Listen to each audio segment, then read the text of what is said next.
नमस्कार साथियों, कैसे हैं आप सभी।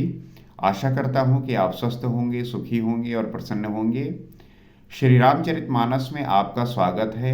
हम इस चैनल के माध्यम से श्री राम के चरित्र का गुणगान कर रहे हैं, उनकी स्तुति कर रहे हैं और ये प्रयास कर रहे हैं जानने का कि ऐसा कौन सा गुण है, ऐसा कौन सा प्रभाव है जो हमारे जीवन में अगर उतर जाए तो हमारा भी जीवन जो है सार्थक और सफल हो जाएगा। इसी कामना के साथ आइए हम साथ में मिलकर राम के चरित्र का गुणगान करते हैं और उन्हें समझने का प्रयास करते हैं, क्योंकि आपकी सहयोगिता मुझे वो बल देगा, मुझे वो ऊर्जा देगा जिससे मैं ये सूक्ष्म बुद्धि और बहुत ही कम बुद्धि के माध्यम से भी इस ग्रंथ का जो है वो मैं पाठ कर सकूंगा, पढ़ सकूंगा और तभी जो है मैं इस ये जो यात्रा मैंने स्टार्ट की है, प्रारंभ की है, इसको पूर्ण कर पाऊंगा। तो आपका आशीर्वाद, आपकी कृपा मुझ पे बनी रहेगी तो मैं इस कार्य में अपने आप को सफल मानूंगा। तो आइए देखते हैं और समझने का प्रयास करते हैं कि गोस्वामी तुलसीदास जी क्या लिखते हैं और क्या कहते हैं। वो कहते हैं, शंभु प्रसाद सुमत ही हुलसी, रामचरित मानस कवि तुलसी, करई मनोहर मति अनुहारी, सुजन सुचित सुन लेह सुधारी। ये चौपाई आपने बहुत सुना होगा। शंभु प्रसाद सुमत ही हुलसी, श्री शिव जी की कृपा से उसके हृदय में सुंदर बुद्धि का विकास हुआ। शंभु प्रसाद सुमत ही हुलसी और रामचरित मानस कवि तुलसी, जिससे ये तुलसीदास श्री रामचरित मानस का कवि हुआ। तो ईश्वर की जब कृपा आप पे बरसती है तो आप जो है इसी प्रकार के बहुत ही बड़ा काम आप करते हैं। अपनी बुद्धि के अनुसार तो ये इसे मनोहर ही बनाता है। करई मनोहर मति अनुहारी, अपनी बुद्धि के अनुसार इसे तो मनोहर बनाता ही है, किंतु फिर भी ये हे सज्जनों सुंदर चित्त से सुनकर इसे आप सुधार लीजिए। सुजन सुचित सुन लेहो सुधारी। सुमति भौम थल हृदय अगाधु, वेद पुराण उदित घन साधु, बरसहि राम सुजस बरबारी, मधुर मनोहर मंगलकारी। सुंदर सात्विक बुद्धि भूमि है, हृदय है उसमें गहरा स्थान है, वेद पुराण समुद्र है और साधु संत मेघ हैं। सुमति भूम थल हृदय अगाधु, वेद पुराण उदित घन साधु। तो वेद पुराण जो है वो समुद्र है और साधु संत जो है वो मेघ हैं। तो हम सुंदर सात्विकी बुद्धि भूमि है हमारी और हृदय है उसमें जो है गहरा स्थान है।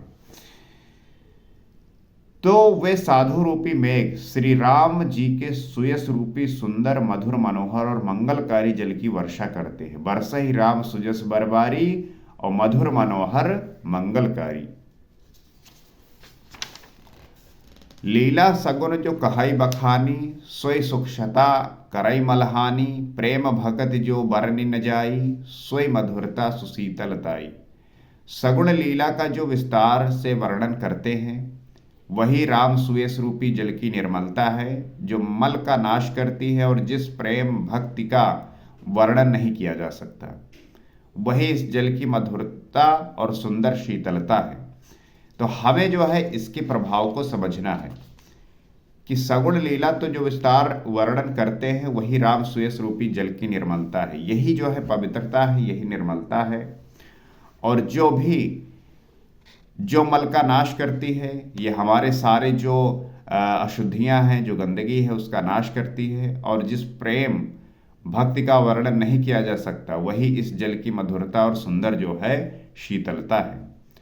सो जल सुकृत साल हित होई, राम भगत जन जीवन सोई, मेधा महिगत सो जल पावन, सकिल श्रवण मग चले सुहावन, भर्यौ सुमानस सुथल थिराना, सुखद सीत रुच चारु चिराना। वह राम सुयस रूपी जल सत्कर्म रूपी धान के लिए हितकर है। सो जल सुकृत साल हित होई, राम भगत जन जीवन सोई।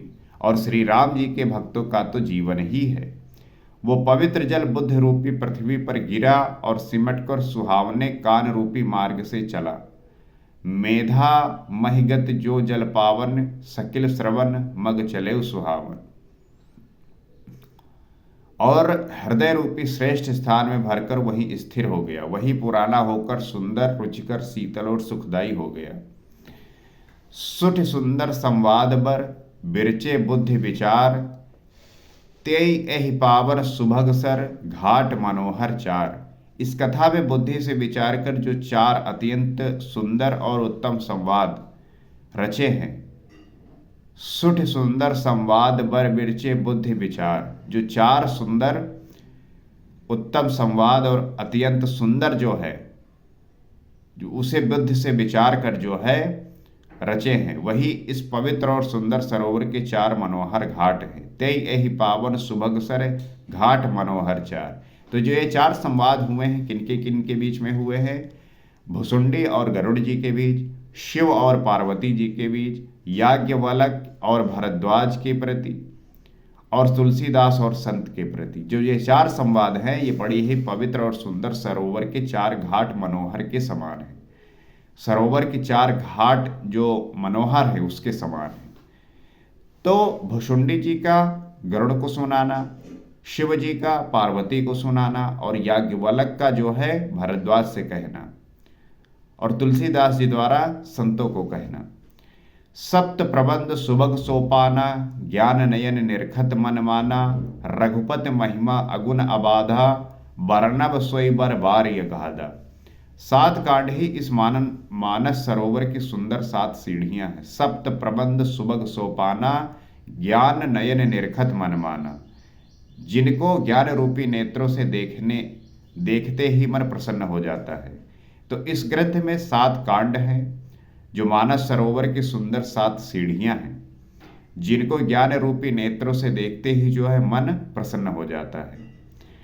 रघुपत महिमा अगुण अबाधा, वर्णव सोई बर बार्य गाधा। श्री रघुनाथ जी की निर्मल निर्गुण प्राकृतिक गुणों से अतीत और निर्बाध महिमा को जो वर्णन किया जाएगा, वही इस सुंदर जल की अथाह गहराई होगी। तो हम उनके महिमा का इन सात जो है कांड में वर्णन करेंगे। हम उनका जो है स्तुति करेंगे और जानने का प्रयास करेंगे, जो श्री रघुनाथ जी की निर्गुण प्राकृतिक गुणों से जो अतीत है और निर्बाध एक रस महिमा जो वर्णन किया जाएगा, वही जो है सुंदर जल की अथाह गहराई होगी। राम सीये जल सलिल सुधासम, उपमा बीच विलास मनोरम, पुरैन सघन चारु चौपाई, जुगत मंजु मन सीप सुहाई। श्री रामचंद्र जी और सीता जी का यश अमृत के समान जल है। राम सीये जस सलिल सुधासम, उपमा बीच विलास मनोरम। इसमें जो उपमाएं दी गई हैं, वही तरंगों का मनोहर विलास है। सुंदर चौपाइयां इसमें घनी फैली हुई कमलनी हैं। पुरैन सघन चारु चौपाई, और कविता की युक्तियां सुंदर मणि मोती उत्पन्न करने वाली सुहावनी सीपियां हैं। पुरैन सघन चारु चौपाई, जुगत मंजु मन सीप सुहाई, छंद सोरठा सुंदर दोहा, सोई बहुरंग कमल कुल सोहा, अरथ अनूप सुभाव सुभासा, सोई पराग मकरंद सुबासा।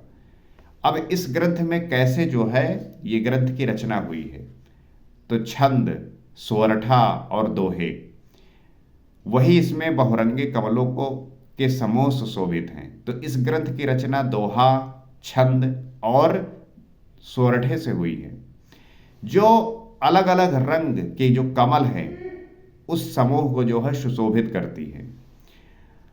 अर्थ अनूप सुभाव सुभाषा, अनुपम अर्थ, ऊंचे भाव और सुंदर भाषा ही पराग पुष्प रज, सोई पराग मकरंद सुबासा। मकरंद पुष्प रस और सुगंध है।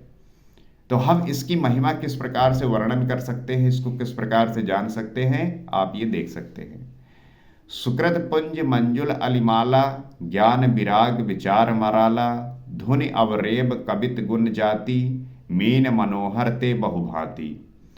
सत्कर्मों पुण्यों के पुंज भौरों की सुंदर पंक्तियां हैं। तो जो सत्कर्म है उसका जो पुंज है वो भौरों की जो है वो सुंदर पंक्तियां हैं। ज्ञान विराग विचार मराला, ज्ञान वैराग्य और विचार जो है वो हंस है। कविता की ध्वनि वक्रोक्ति, ध्वनि अवरोभ कवित गुण जाति, मीन मनोहर ते बहुभांति। और जात ही अनेकों प्रकार की मनोहर मछलियां हैं। अर्थ धर्म कामादिक चारी, कहव ज्ञान विज्ञान विचारी, नव रस जप तप जोग विरागा, ते सब जलचर चारु तड़ागा।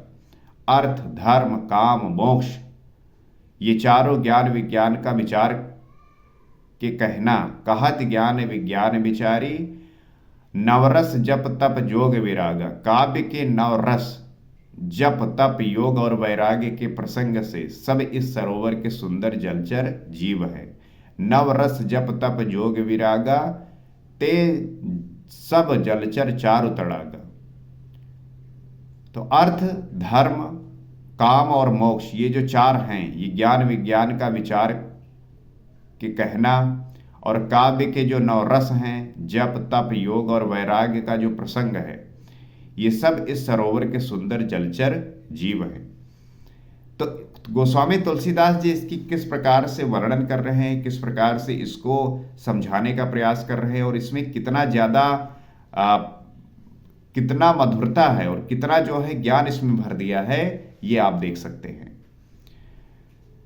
सुकृत साधु नाम गुण गाना, ते विचित्र जल विहंग समाना, संत सभा चहुदिस अवराई, श्रद्धा ऋतु बसंत समगाई। सुकृत पुण्य आत्मा जनों के, साधुओं के और श्री राम नाम के गुणों का गान ही विचित्र जल पक्षियों के समान है। तो पुण्यात्माओं का जो जनों का समूह है, साधुओं और श्री राम के गुणों का जो गान है, वो विचित्र जल पक्षियों के समान है। संतों की सभा, संत सभा चहुदिस अवराई, संत सभा ही इस सरोवर के चारों ओर की अमराई, आम की बगियां हैं, जो श्रद्धा ऋतु बसंत समगाई, और श्रद्धा बसंत ऋतु के समान कही गई हैं। भगत निरुपम विविध विधाना, क्षमा दया दम लता बिताना, सम जम नियम फूल फल ज्ञाना, हरिपद रति रस वेद बखाना। नाना प्रकार के भक्ति का निरूपण और क्षमा, दया और दम, इंद्रिय निग्रह, लताओं के मंडप हैं।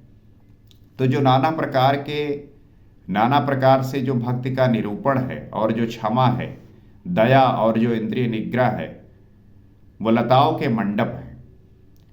मन का निग्रह, यम मतलब अहिंसा, सत्य अस्तेय ब्रह्मचर्य और अपरिग्रह, नियम शौच संतोष तप स्वाध्याय और ईश्वर प्रणिविधान हैं, प्रणिधान ही उनके फूल हैं। सम जम नियम फूल फल ज्ञाना, हरिपद रति रस वेद बखाना। ज्ञान फल है और श्री हरि के चरणों में प्रेम ही उस ज्ञान रूपी फल का रस है, ऐसा वेदों ने कहा है। और कथा अनेक प्रसंगा, ते सुख पिक बहुबरन विहंगा। रामचरितमानस में और भी जो अनेक प्रसंगों की कथाएं हैं, वे ही इसमें तोते कोयल आदि रंग बिरंगे पक्षी हैं। तो कितना सुंदर और लुभावना जो है वर्णन गोस्वामी तुलसीदास जी कर रहे हैं। इसे हमें समझना है, इसे हमें जानना है। पुलक बाटिका बागबन, सुख सुविहंग बिहारु, माली सुमन स्नेह जल, सींचत लोचन चारु।